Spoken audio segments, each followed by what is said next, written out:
So in this video, I want to quickly go over a couple of additional concepts that I have kind of forgotten to include in previous videos. So the two concepts that I'm missing currently include briefly talking about the index out of bounds error with arrays, and then also talking a little bit about the enhanced for loop. So another more concise way of writing a for loop that works with arrays. So for this one, I'm just going to go ahead and make a program or project. For this one, I'm going to give it a somewhat generic name for what I'm going to be demonstrating. So I'm just going to call this other array concepts.java. So I'm going to have my public class other array concepts, and I'll give this a main method. So I'll have a public static void main, a string args, and inside of here, the first thing I'm going to do is go ahead and create my array. So we're going to call this, say, this int array called numbers. And for this one, I'm just going to give it 3 values. So we'll give it something like, let's say, 4, 6, and 8. And so the important thing to keep in mind about arrays is that they are zero-based, meaning that whenever we start from this 4 right here, this is at position 0, not position 1.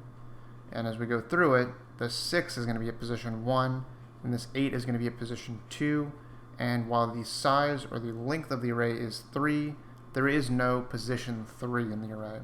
So 2 things that we always have to be careful about is if we're trying to print out the very first item in the array, we would not want to do something like, say, numbers 1. We want to make sure that we're doing number 0. And additionally, we want to be careful about when we get to the end of the array that we don't accidentally do something like saying numbers 3, for example. Okay. So if we combine this together, we can actually make a loop out of this. So I'm going to go ahead and delete this line to demonstrate essentially what I'm talking about. So we're going to say for int index, and if I accidentally start from 1, we would do something like this right here, and I would continue to go for as long as it's less than or say less than or equal to 3. So we're going to do index less than or equal to 3, index plus plus, and then we're going to have our numbers index. So we'll go ahead and save this and run this. And what's going to happen here is we're going to end up skipping the 4. So we're going to start printing off about the 6, and then the 8, and then the third time when it gets to numbers 3, this is not a position in this array, and we'll end up getting an error because of this. So we'll go ahead and compile this and run it to see what I'm talking about. It's going to be other array concepts. Oops. Include the extension for that as well. And so when we run this, we see we get our 6, our 8, and then we get this exception that is thrown, and the exception we're getting is what is known as the array index out of bounds exception. So when we talk about the upper and lower positions, so say this position 0 and this position 2, those are going to serve as the bounds of our array. So we have boundaries essentially. And so when we specify position 3, well, that's outside of those boundaries, and that's why we get this index out of bounds exception. Okay. So the trick here is to make sure that we don't accidentally specify the wrong positions for the beginning and end of our array. So I'll go ahead and comment this out so that we don't get that error anymore. And now the other concept that I want to go ahead and demonstrate as well is going to be the enhanced for loop. So the enhanced for loop is a way to iterate over the items of an array in a way that is more concise than just a traditional for loop, so kind of like what we did right here. So what I'm going to do now, I'm going to do my for loop. So we start with the same keyword, the word for. We then need to specify a variable that is going to essentially act like a placeholder for each one of the items in the array. So it needs to match the data type of these items. So it's got to be an int in this case because this is an int array. For the name, the typical convention I go with for the name here is that I look at the name of the array. So usually that's going to be the plural of some kind of word.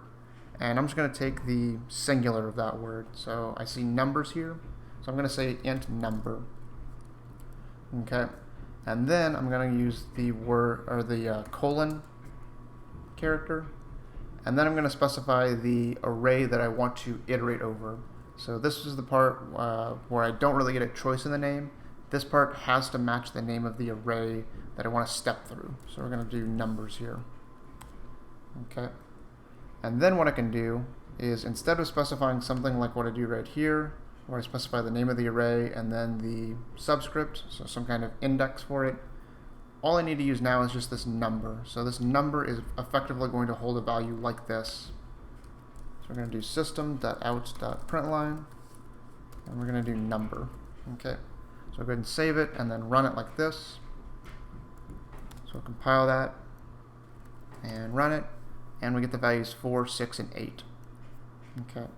So in addition to being more concise, another thing that's really convenient about this enhanced for loop is that it also tends to be much more secure when we're working with arrays than using a traditional for loop. And the reason for that is because it's a very easy way to avoid potentially running into exactly the problem that I was just talking about. Because now we're not specifying a particular index to start from or to end at. Instead, we're just relying on some variable that will essentially act as a placeholder for each one of those different items in that array. So it helps to eliminate the possibility of getting any kind of index out of bounds errors or accidentally starting from 1 instead of 0. But there is a bit of a restriction on enhanced for loops. So I've got another page open right here that lists off each one of the different instances where you cannot use an enhanced for loop. So a couple of things that you can't use it for. We cannot use it to change the contents of an array element. So we can't use it to assign a new value to one of these items. Whenever I'm using one of these as a placeholder, this number like this, I can't assign something to number and expect that to change one of the values that are inside of the array itself. So we're not going to be able to do that. Working through the elements in reverse order. So if we need to work through the elements in not just reverse order, but any order other than from the beginning to the end, we cannot do that because of the fact that it's restricted to just that one sequence of stepping from the beginning to the end. Accessing only some array elements. More precisely, what this is talking about is if we only need to access a subset of elements in the array. Say maybe in this case I only wanted to look at the first and second items but not the third item. There's not really a convenient way to do this. The workaround for it, if you do want to try to do it that way, is that you would have to use a lot of if statements, but at that point it gets a bit, I would say a bit more clunky or a bit more cumbersome to do it that way. At that point, it's probably best to just rely on using a traditional for loop and just specifying your start point and end point if you have a particular subset of the array that you need to work with. We also can't use it if we need to work with multiple arrays in a single loop. So there are going to be some instances where you need to use 2 or more arrays in a single for loop. And because of the way this is set up, this is basically restricted to just a single array per enhanced for loop. So in this case, I can only use the numbers array within this enhanced for loop. But if I were to work with this traditional for loop, I can specify a start and an end point for the index, and then I can go ahead and include multiple different arrays within the body of this traditional for loop. Okay, and the last one's going to be if we need to reference the subscript of an element. As you can already tell, if we're dealing with this, we're just specifying the variable number. There's no accessing the subscript here, whereas with the traditional for loop, accessing the subscript is essentially mandatory. So in instances where you need to be able to access that subscript for some reason, just go with a traditional for loop. Okay, so this is going to cover everything for the index out of bounds error and the enhanced for loop.